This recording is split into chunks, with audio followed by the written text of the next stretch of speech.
Hey there friends, what's going on? It's Codiak here and welcome back to another Outriders video. Today we are doing a live guide expedition challenge tier 15 run in the Colosseum. It's a brand new idea that we wanted to do. We wanted to run through basically all of the expeditions at challenge tier 15, do it in real time so that you guys had some insight into how we approach these things, not necessarily about the build. You guys know that there are a million of build guides out there on the internet. So this is unscripted. This is totally off the cuff, just giving you guys some insight into how we think about these games, as opposed to breaking it all down nice and neat and organized, because sometimes understanding things in the moment is more valuable than actually scripting something out and writing it down for you guys. So hopefully this is valuable to you. If you guys do end up liking it, let me know in the comment section below. It's a new project for us. It's a new little stretch of content. So if you do enjoy it, just say, hey, I enjoyed that. That was cool. Can't wait for the next one. Without further ado, let's dive in and let's do a Colosseum Challenge Tier 15.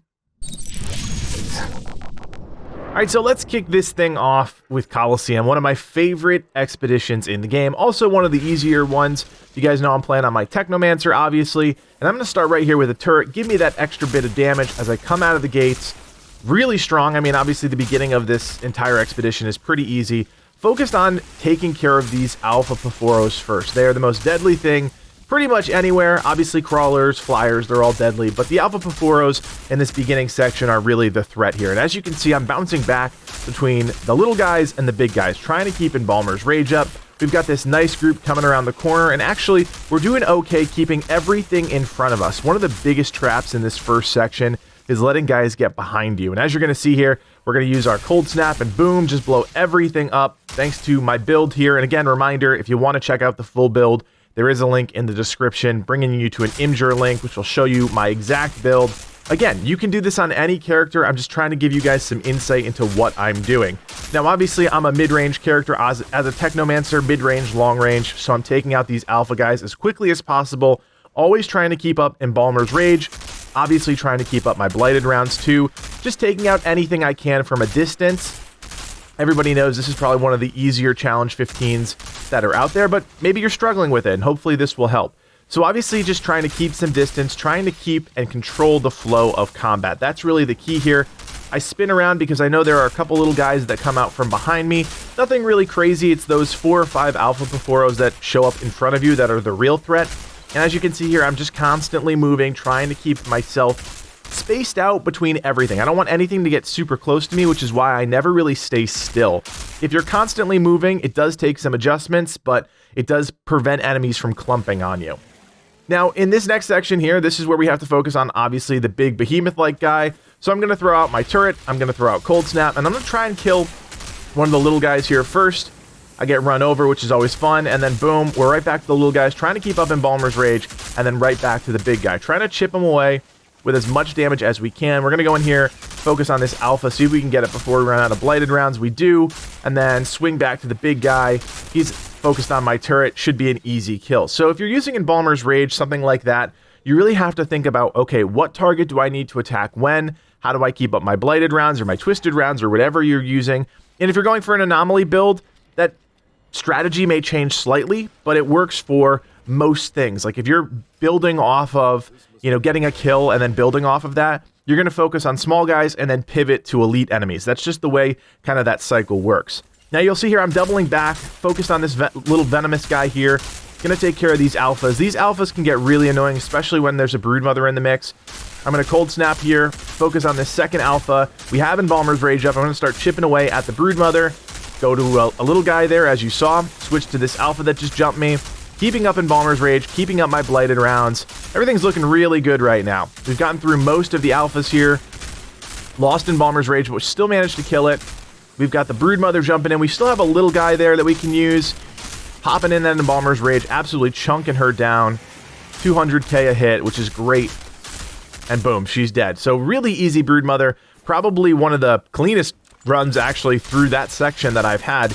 Usually I run out of Blighted rounds there or something like that. We'll see if we can continue that luck. Now in this next section here, you want to focus on those flying guys as soon as possible. They will wreck you from afar if you don't focus on them. Again, I'm playing a class that has a lot more control over movement of enemies with Cold Snap, but most classes have some form of CC, whether it be the slow bubble or impale, something like that. But but you really want to focus on those flying guys first. They can be a huge pain. So now the other gates are going to open up. Nothing really to talk about here other than we've got a lot of little guys coming out. Of course, we've got these maulers that rush you. Just got to be careful here. Focus on one, kill it, move on to the next one. You don't want to leave all of them low. You basically just want to get through them as fast as possible because, you know, they'll throw out their fire line and interrupt you. It's not fun.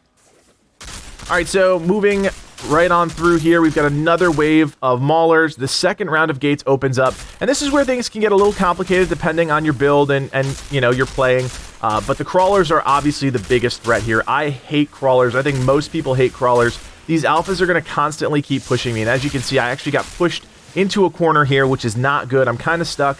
Lucky for me, I've got Cold Snap. I'm going to switch to my Funeral Pyre because I did run out of Blighted Rounds, and I'm just going to absolutely wreck anything that gets in the way. This is a good time to talk about that secondary weapon. It doesn't need to be a stat stick. It can be an item that you actually use if it changes your playstyle. So for me, I'm running a burst AR for most of my encounters, and then all of a sudden, I'm switching to an automatic shotgun that's got a really great mod attached to it. Now, you don't have to do the exact same thing as me. I know that a Funeral Pyre is a legendary weapon. You may not have that, but there are items out there. You can change up your playstyle just by switching your weapon if you are using a rounds build and say you run out of rounds. So that gives me plenty of time to still do damage to enemies while I'm waiting for Blighted Rounds to come up. Now, Blighted Rounds is back up here, and we've got a whole host of enemies in front of us, focused on switching between those little guys, getting rid of the alphas, using Embalmer's Rage, and now we just have a crawler left. One crawler's not that big of a deal. It's really when crawlers get mixed in with other alphas and other, you know, just other enemies in general. So pretty easy through this section. Not the cleanest, but it's actually pretty good to show you guys what it looks like when it's not clean, because it shows you how to deal with problems and how to problem solve in real time when you're struggling with maybe you didn't have your rotation down right, or maybe your rounds ability went off cooldown, something like that. So it's actually better to show you guys that, especially when we're still going to be in time for gold, I think, at this point. It may be a little close, but we'll have to see. All right, so obviously this is the last section of the challenge tier 15. Probably one of my favorite sections of any expedition. I just love the whole Colosseum vibe here. And the mixture between the Paxian and the Paforo is just really cool. So we're going to throw out our turret here. Obviously, we start with the Paforo, so we're going to just constantly be keeping our head on a swivel. That is really the key in this section, keeping your head on a swivel. If you don't do that, you're going to die, plain and simple. Now that Behemoth comes out first, we really want to focus on that. That is the absolute attention focus right here, because he will wreck you if you're not paying attention. And again, went down pretty quick because I was switching between the Maulers and then the Behemoth. If I ran out of Embalmer's Rage, I went right back to a Mauler, picked up Embalmer's Rage again, and went right back to it. Again, I know that not everybody has Embalmer's Rage, but you will have some sort of system built into your build that will allow you to do a lot of damage. All right, so the Broodmother's out. I'm actually focusing on her before she even jumps down, trying to get a little bit of damage on her if I can. Obviously, I've got her below half already. She's not even going to get a move off before I can kill her. And I did run out of Blighted Rounds there, so not as perfect as I thought I was going to do. And of course, I've got to reload. Getting a little hairy here, but we've got our shotgun, which we know is reliable. And even as I'm getting really low here, we managed to kill her. So not the perfect execution of that. Thought it was going to be a lot cleaner. Just really underestimated how many rounds I had left in my magazine. Or overestimated, I should say, how many rounds I had in my magazine. So now we have no Blighted Rounds, and we've got all of these guys coming out. And this is a great example of you just need to keep your head on a swivel, and you need to not panic. This is absolutely key in a situation like this. I'm not worried right now. These guys are going to chase me around. I'm going to try and keep a few of them up so that I can use Embalmer's Rage once I get Blighted Rounds up. That way I can take out the elites. We know there are a ton of elites, and look at that. We've got Sanctuary in the mix too. Really tough end of this run here. We've got Blighted Rounds up. Boom. We killed a bunch of them there with Cold Snap, and we're going to hit this Warlord. We're going to freeze him, I think, if we can. Let's see if we can do it. There we go. A nice melee hit, and we freeze him. Get a couple headshots. We lost Blighted Rounds again. So it's just showing you guys that sometimes things don't go perfectly. I've done this run a million times, pretty much perfectly, and it's okay because we're still in a position where we can be successful here because we're not panicking. We're focused on the things that have been successful for us in the past. We're switching to the Funeral Pyre. We're throwing out our turret. We're going to Cold Snap everybody. We're going to just focus on trying to kill these elites if we can. Now, we're in a really dicey spot, but that Cold Snap obviously going to come in handy. I've done this so many times, guys. I know where my limits are for the most part. Using my Funeral Pyre to take out that elite, We still have a few little guys left, and that's good because that's going to allow us to get Embalmer's Rage. We've got 2, I think, Demolishers left, or Destroyers, whatever they are, the minigun guys. You know what I'm talking about. And there we go. Bladed Rounds is back up. And then we can take these last 2 guys out.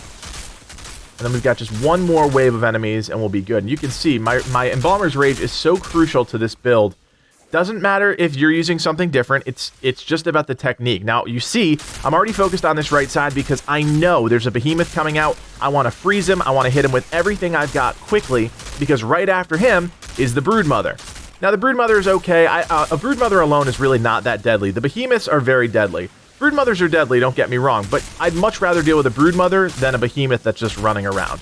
So again, we're switching between the little guys and the big guys, try and get as much damage as we can into the Broodmother. It doesn't need to be all at once. With my strategy, it doesn't need to be all at once. So I can pivot, I can thin the herd, and then I can focus on the big guys. And just like that, guys, a perfect gold run. Well, I say perfect, it wasn't perfect by any stretch, but it does at least show you that you can accomplish these things even if you don't have that perfect run. Again, Colosseum is relatively easy. If you're going for an Embalmer's Rage or an Anomaly Rounds build, it's a good strategy just to focus on ping-ponging between those little guys and the big guys. If you're going for an Anomaly build, well, that may change things up just a little bit. But again, you're basically building for cooldown reduction, and you're still focused on killing enemies and then getting some sort of buff off of that. So let's just take a peek at what we get here. Hopefully we'll get a Lego. Anything good? No, no, no. There's one. What do we get? Torrential Downpour Armor. Not bad. I think I've already got that. So a decent run for a Lego. And it only took us about 10 minutes. So there you have it, friends. The first of hopefully many of our live guide Challenge Tier 15 expedition runs. If you guys do enjoy this video, you know what to do. Leave a like and, of course, subscribe. We're going to try and do every single one at Challenge Tier 15. Hopefully help you guys with your expedition adventures. And if you do have any questions, you can leave them in the comment section below. I do my best to respond to as many questions and comments as I can. Also, feel free to hit me up on Discord if you want me to look at your build. I can help you out. Try and help as many people as we can here at Legacy Gaming. That's just kind of our shtick. But for now, guys, my name is Codiak. We will see you for the next video, and play on.